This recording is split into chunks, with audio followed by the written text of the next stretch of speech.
everyone, welcome back to the Comptia Network Plus course.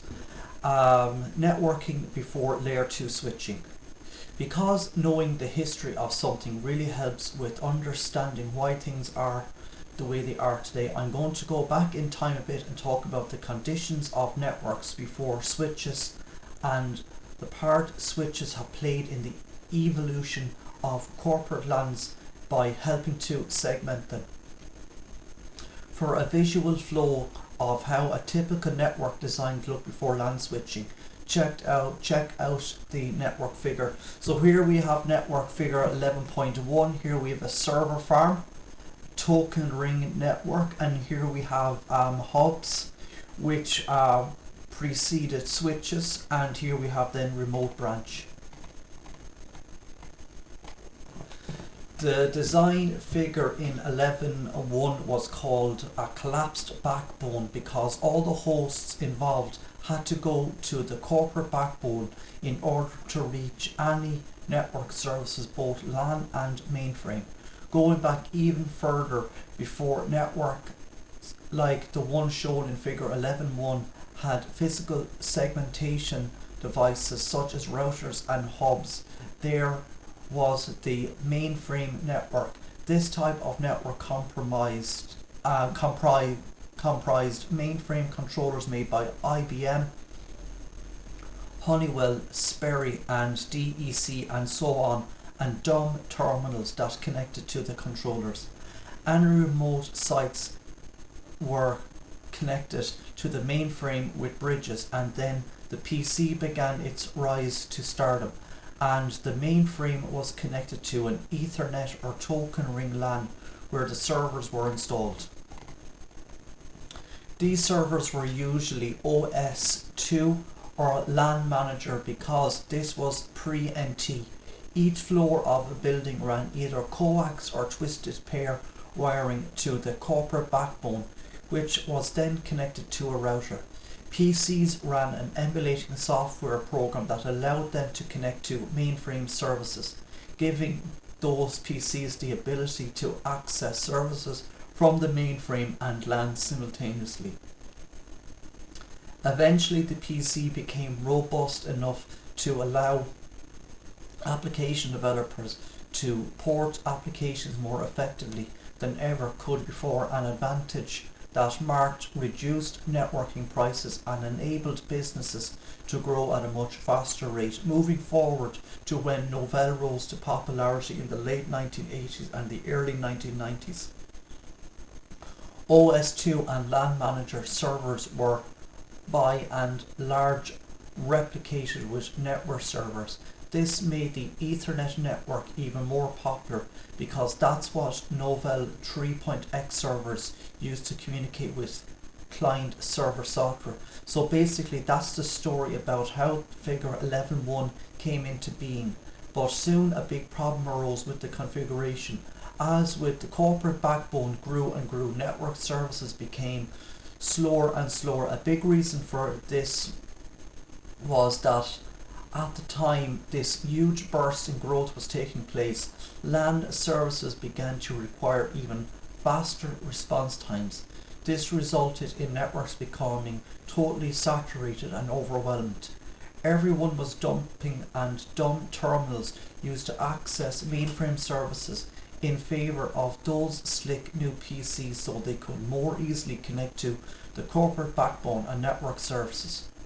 And all this was taking place before the internet's momentous popularity, so everyone in the company needed to access the corporate network's own internal services. Without the internet, all network services were internal, meaning that they were inclusive to the company network. As you can imagine, this situation created a screaming need to segment that single, homogeneous and now plodding corporate network, which was connected together with sluggish old routers. How was this issue addressed? Well, at first Cisco responded by simply creating faster routers, no doubt about that, but still more segmentation was needed, especially on the Ethernet LANs. The invention of fast Ethernet was a very good, helpful thing, yet it too fell short of solving the network segmentation need. But devices called bridges did provide relief, and they were the first used in the network environment to break up collision domains. Sounds good, but only so much. Bridges were solely limited by the number of ports and other network services they could provide, and that's where layer 2 switches came to the rescue. These switches saved the day by breaking up collision domains on each and every port like a bridge, but switches could provide hundreds of ports. This early switch looked like the network pictured in figure 11.2. So here we have again a figure 11.2.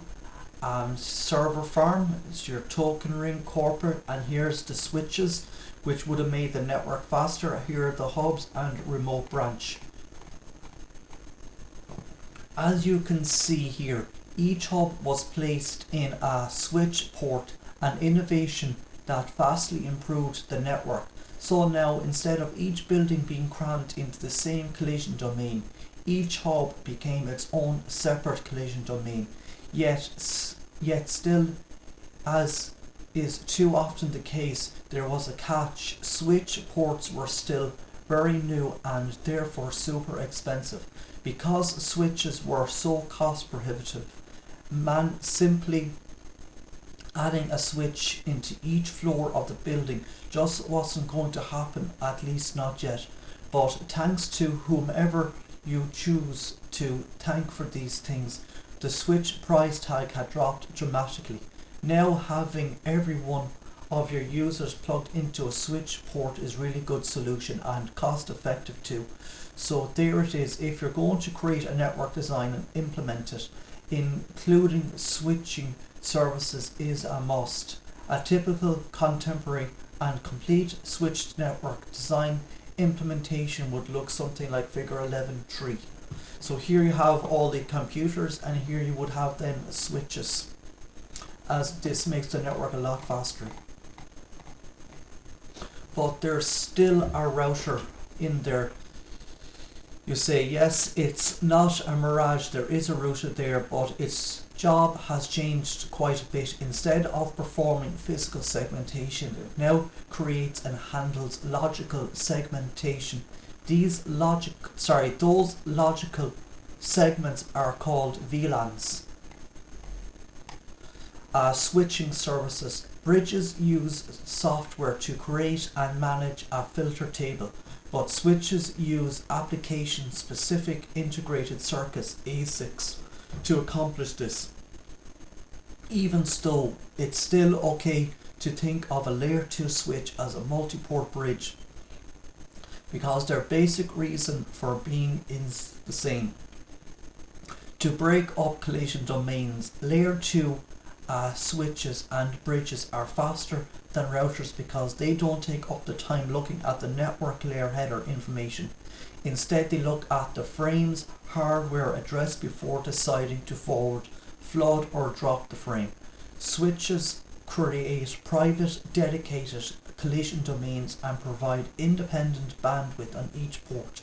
Unlike hubs, figure 11.4 shows 5 hosts connected to a switch running 100 megabits full duplex to the server. Unlike a hub, each host has full duplex, 100 megabits per second of dedicated communication to the server.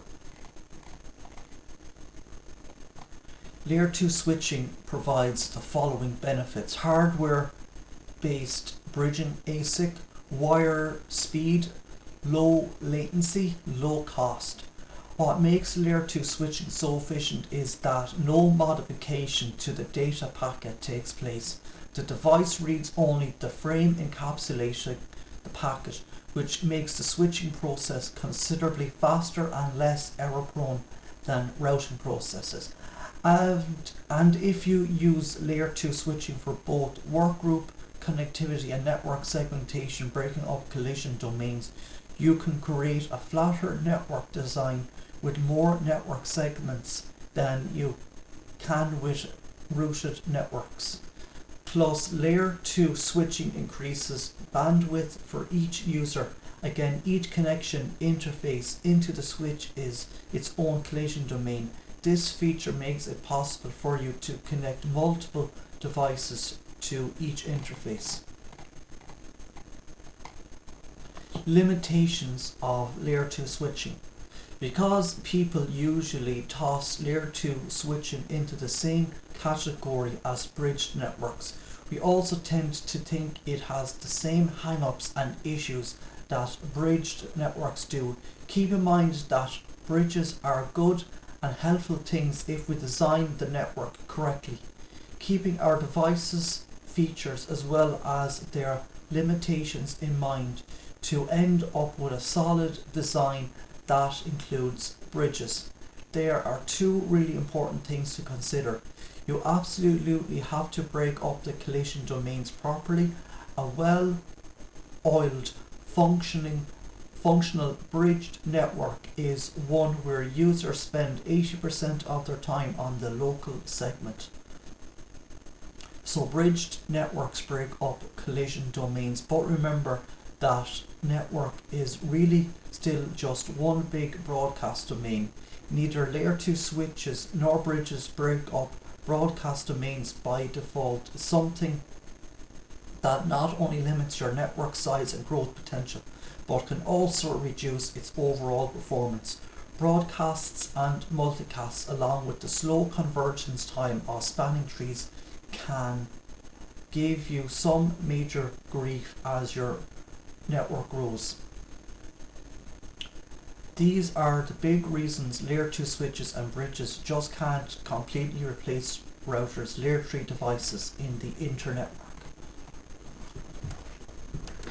Bridging versus LAN switching. It's true, layer 2 switches are really pretty much just bridges that give us a lot more ports, but the comparison doesn't end there. Here are a list of some significant differences and similarities between bridges and switches that you need to keep in mind. Bridges are software based, whereas switches are hardware based because they use ASIC chips to help make filtering decisions. A switch can be viewed as a multi-port bridge. There can only be one spanning tree instance per bridge, whereas switches can be many. I'm going to tell you about spanning trees in a bit. Switches have a higher number of ports than most bridges. Both bridges and switches forward layer 2 broadcasts. Bridges and switches learn MAC addresses by examining the source address of each frame received. Both bridges and switches make forwarding decisions based on layer 2 addresses. 3 switch functions at layer 2. There are 3 distinct functions of layer 2 switching, and you need to know these. These are as follows: address learning, forward and filter decisions, loop avoidance. Address learning. Layer 2 switches and bridges are capable of address learning. That is, they remember the source address of each frame received on an interface and enter this information into a MAC database known as a forward filter table.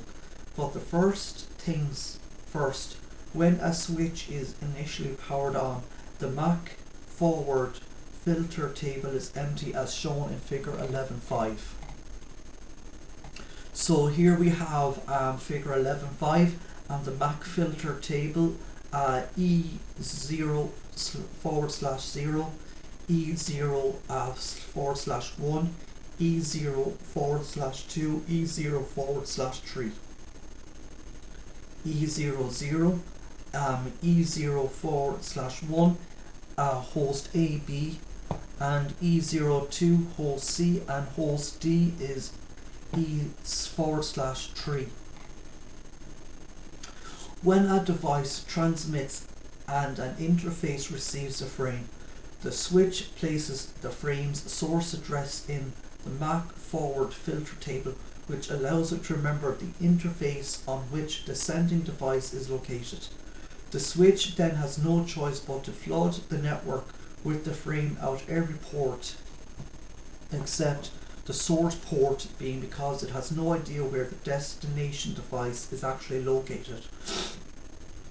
If a device answers this flooded frame and sends a frame back, then the switch will take the source address from that frame and place the MAC address in its database as well, thereby associating the newly discovered address with the interface that received the frame.